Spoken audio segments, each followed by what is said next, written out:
Nous sommes sur la planète Sommiès 5, l'habitat naturel des géants du sommeil, vassaux du grand panthéon Animalis. Dans ce monde contrôlé par la magie des rêves, les géants du sommeil ont sombré dans la décadence après avoir découvert le potentiel immense de l'énergie des rêves et en avoir abusé, ayant mené à la révolte des mécaniques qu'elles utilisaient pour amplifier leur voix et leur songe. Un monde rongé par l'avidité et l'appétit d'énergie céleste. Il existait, dans les plus anciennes des traditions, la grande cérémonie annuelle servant à élire le nouveau chef des tribus géantes, regroupant annuellement plus de 9000 géants venus de toute la surface mais aussi de l'intraplanète. Le but pour le prétendant au trône était simple, il fallait battre le chef actuel.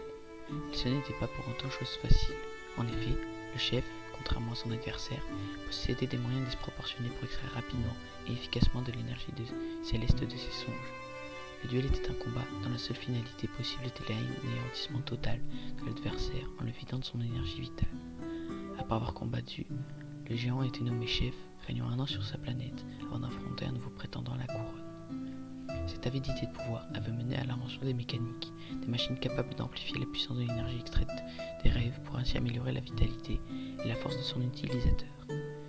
Étant une révolution à cette époque, cet outil s'était rapidement démocratisé, menant à son amélioration, des mécaniques portables sous forme de robots humanoïdes de petite stature. Mais, après plusieurs décennies à voir défiler des rêves dans leur machine mère, les mécaniques commencèrent à ressentir ces songes, leur apprenant émotions, sentiments, leur permettant d'imaginer et de réfléchir par eux-mêmes. Ceci mena à une révolution meurtrière, une mutinerie des mécaniques vers les géants du sommeil. Les mécaniques utilisaient leur pouvoir d'amplification pour surcharger les corps des géants et donc le faire exploser et mourir. Petit à petit, les géants se retranchèrent dans l'intraplanète, la couche intérieure de leur terre, pour ainsi se protéger des mécaniques, devenue une nouvelle forme de vie à part entière, une forme de vie terrifiante et meurtrière.